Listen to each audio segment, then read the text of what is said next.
जी मैं अमन रुमान क्लास 2 से।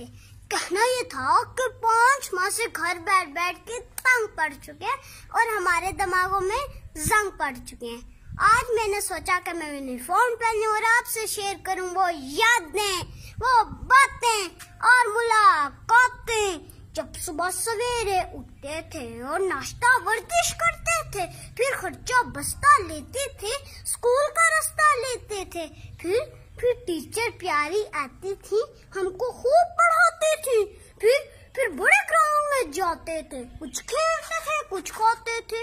वो सब कुछ याद आता है और दिल को बड़ा दुखाता है। और अब घर में बंद है रात दिन, टीवी में भी कोरोना जिन।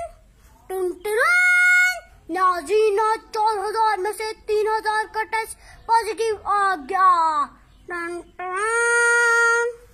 टीवी से जान छुड़ाता हूँ, किसी कजन को फोन में लाता हूँ तो क्या सुनने को पाता हूँ। कोरोना वायरस की वबा खतरनाक है और जानलेवा भी हो सकती है, 6 फुट का फासला रखें।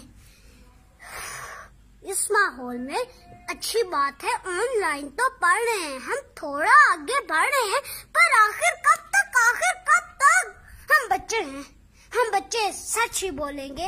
अब स्कूल कब तक खोलेंगे, हम फासला भी रख लेंगे, हम मास्क भी पहनेंगे, हम हाथ नहीं मिलाएंगे, लेकिन आप ये बताएंगे कब हम स्कूल को जाएंगे।